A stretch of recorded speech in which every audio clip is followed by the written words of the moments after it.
suis avec Madame Solène Prince-Arbodian de Oiko Crédit de Côte d'Ivoire plutôt. Pouvez-vous s'il vous plaît nous présenter brièvement Oiko Crédit et vos activités en Côte d'Ivoire? Bonjour. Bonjour. Donc Oiko Crédit est une coopérative au sens hollandais, dont le siège est basé aux Pays-Bas à Amersfoort et qui a des bureaux sur tous les continents dans une quarantaine de pays. En ce qui concerne l'Afrique de l'Ouest, le bureau régional est à Abidjan en Côte d'Ivoire et nous avons des bureaux au Bénin, au Mali, au Ghana, au Sénégal et en Côte d'Ivoire. Nous mettons en place des financements avec l'objectif principal de venir en aide aux populations défavorisées à faible revenu. L'objectif pour nous étant vraiment d'avoir un impact social à travers nos financements. En ce qui concerne la Côte d'Ivoire, nous intervenons principalement dans les filières du cacao, du palmier à huile, des fruits et autres. Nous intervenons dans la noix de cajou, pas encore en Côte d'Ivoire, mais en Afrique de l'Ouest, nous sommes présents au Bénin, au Sénégal et au Burkina Faso. L'objectif pour nous dans les prochains mois et les prochaines années est d'étendre nos activités dans la noix de cajou à la Côte d'Ivoire, au Togo, au Burkina, éventuellement au Mali, dans toute la sous-région.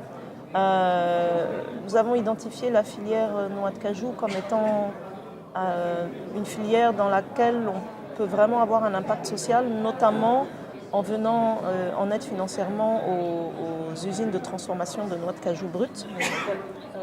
Ce sont des usines qui ont une forte main-d'œuvre féminine et pour nous, c'est vraiment en ligne avec nos objectifs de soutenir l'augmentation des revenus de la population féminine, leur permettre de pouvoir faire face aux besoins de la famille, envoyer les enfants à l'école, etc. C'est pour ça qu'on s'intéresse vraiment à la filière noix de cajou.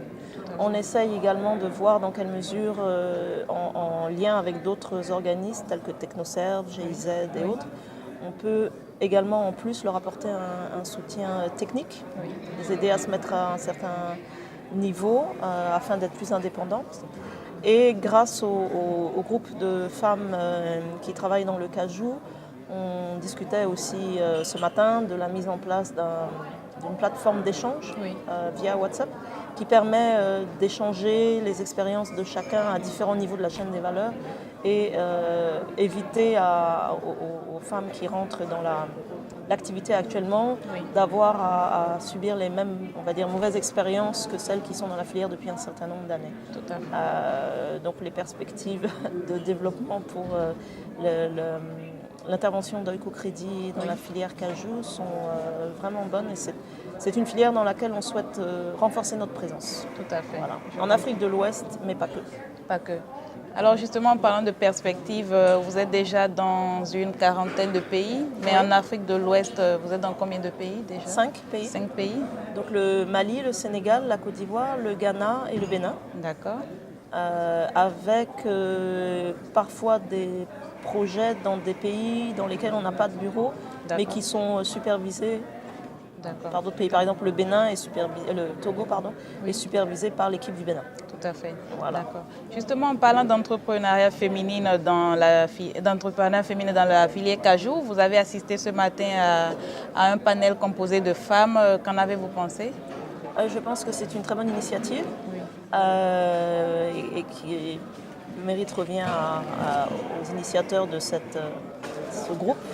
Il y a beaucoup à échanger. Je pense que rien que ce matin, pendant les 2 heures de réunion, on a déjà beaucoup appris. Les femmes interviennent à tous les niveaux, autant au niveau de la transformation pour quelqu'un qui vient de monter une usine, qu'au niveau des achats et du trading pour quelqu'un dont la famille est par exemple impliquée dans la filière noix de cajou depuis des décennies, que pour une de nos collègues qui expliquait qu'elle vend des équipements, tout ce qui est technique. Je pense que c'est une très bonne chose et je pense que l'idée de cette plateforme, c'est vraiment de se supporter mutuellement, chacune partageant avec les autres l'expérience qu'elle a, ce qui peut permettre d'avancer et de parfois, quand c'est nécessaire, de faire du lobbying pour essayer d'affronter certains challenges. Tout à fait. Voilà. D'accord. Je pense que Merci. c'était vraiment une très bonne chose. Super, merci. Alors, j'ai une dernière question, c'est qu'avez-vous pensé en général de la World Cachot Convention? C'est la 4e édition, qu'en avez-vous pensé? Alors, je l'ai trouvé... Il y a deux aspects. Un aspect positif, un aspect plus négatif, je dirais. D'accord. En ce qui concerne l'aspect positif, c'est toujours très intéressant de rencontrer toutes les parties prenantes à la filière cajou, que ce soit au niveau de la production, avec les fédérations de producteurs qui sont présents, qu'au niveau des achats finaux, avec les acheteurs principalement indiens, vietnamiens, qui sont également présents. C'est toujours une opportunité de rencontrer d'autres personnes, de partager les expériences, d'avoir des informations sur le marché de la filière cajou au niveau mondial et pas uniquement au niveau africain ou asiatique. Tout à fait. Ça, sur ce plan-là, je trouve que c'est très intéressant. Et puis bien sûr, il y a cette réunion des femmes qui sont actives dans la filière cajou. Le petit bémol, je dirais, c'est le fait qu'un certain nombre de participants n'ont pas pu venir pour différentes raisons et que donc du coup les programmes de présentation ont été un petit peu changés et qu'en termes d'échange, il y a certains aspects qui avaient été couverts l'année dernière à Singapour et qui malheureusement n'ont pas pu être couverts cette année. Voilà, c'est le petit bémol. D'accord. Nous essayons d'y remédier à la prochaine édition. Merci beaucoup, Madame Solène. Merci à vous pour votre temps. Merci.